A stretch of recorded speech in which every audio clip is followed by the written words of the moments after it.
인헌고 편향교육청원 학생들 아니라 우익 세 단체가 냈다. 단독 기사가 났습니다. 인헌고 재학생 150여 명은 서울시 교육청에 정치 편향 교육에 대한 특별감사를 요구하는 청원서를 접수했다. 그래서 최근에 다들 아시겠지만 인헌고 사태에 대해서 최근에 대부분의 언론이 이걸 보도를 했죠. 그러면서 학생들이 스스로 좌편향 교육에 대해 청원까지 내며 반발해 교육청이 조사에 나섰다는 보도였는데 이게 사실이 아니었습니다, 여러분.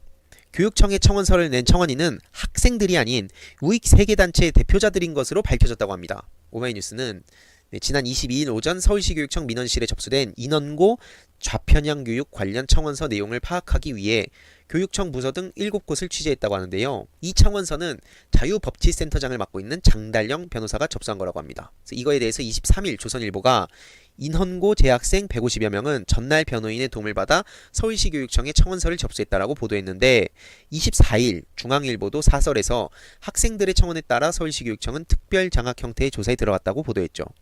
다른 언론도 청원인으로 인헌고 학생을 못 박아서 보도했습니다. 하지만 알고 보니 해당 청원서에 인헌고 학생 이름은 물론 학생들의 의뢰서도 없었다고 합니다. 정말 충격적이지 않나요, 여러분? 그래서 명단을 보니 자유법치센터 대표자 장달령, 자유대한호국단 대표자 오상종, 턴라이트 대표자 강민구.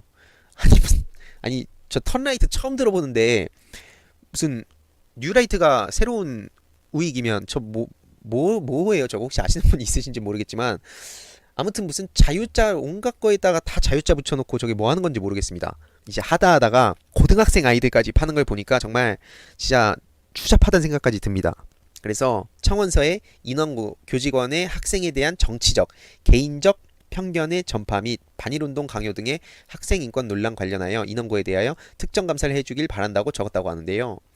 알고 보니 이 청원 단체 세 곳이 모두 서초구에 있는 한 사무실을 쓰고 있는 것으로 밝혀졌다고 합니다. 게다가 자유대한호국당과 턴라이트는 사무실 전화번호와 팩스번호도 같았고 심지어 문재인 퇴진 집회를 10차례 이상 주관한 단체라고 합니다. 장달령 자유법치센터장은 그 조국과 문재인은 동구권 독재자의 전체를 밟을 것이라고 말하기도 했다는데 참 읽기도 참 부끄럽네요, 제가. 그러면서 뭐 우익 단체에선 유명한 인사라고 하는데 그 턴라이트의 강민구 대표는 문재인 대통령께서 대통령 후보자 시절에 일본산 진짜 참 이거 읽기도 뭐합니다, 진짜. 저런 사람들 안 잡혀가나요? 그러면서 변호사가 청원서를 낸다고 했는데 정말 냈는지 변호사한테 여쭤볼 것이라고 하며 최암흑의 학생이요. 그래서 학생 150명이 청원서에 서명한 것이 아니라 우리와 뜻을 같이 한다고 의견을 밝힌 거고 50명 정도가 한 것이라고 해명했습니다. 근데 이 학생은 물론 다른 학생 이름도 없었죠. 그래서 정말 이런 걸 보더라도 여러분 어떤 생각이 드십니까? 이게 지금 하다가 최근에 얼마 전까지만 하더라도 그 대학생들을 이용했잖아요. 조국 교수 사퇴하라는 식으로 할 때 모 대학교 학생들을 실컷 이용하더니 이젠 하다 고등학생한테까지 침투한 거예요. 이게 말이 된다고 생각하십니까? 이게 정치적인 어떤 뭐 진보 보수 뭐 이렇게 편을 나누는 것 같아서 그렇지만 뭐 진보 보수 좌파 우파 뭐 자유한국당 더불어민주당 이런 것 기존에 우리가 생각하는 그런 어떤 관점에서 다 벗어나서 생각을 해보자는 거죠.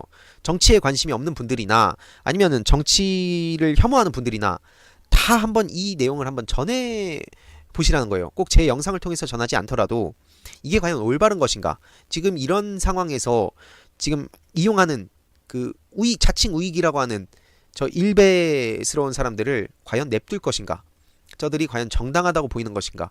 그래서 이런 거를 다 봤을 때 과연 저들이 정당하게 본인의 어떤 몫을 낸다고 보이시는 분들이 계신다면 다시 한번 생각해 보시면 좋을 것 같습니다. 저렇게 고등학생들이 하지도 않은 얘기를 막 멋대로 저렇게 인용해서 그걸 또 보도하는 언론사까지 과연 그들이 언론인이라고 불릴 자격이 있는가라는 생각이 듭니다. 물론 뭐 한두 학생 정도는 그런 거에 뭐 어떤 주장을 할 수는 있겠죠. 그렇지만 마치 그 프레임, 이것도 결국엔 또 프레임인데 그 프레임을 짤 때 이 학생들이 엄청나게 많은 그 한 학교의 학생들이 그런 주장을 한 것처럼 몰아가 놓고 알고 보니까 결국에는 전혀 사실이 아니었죠. 이렇게 며칠만 지나면은 반박이 될 걸 가지고 왜 저렇게 거짓말을 하냐?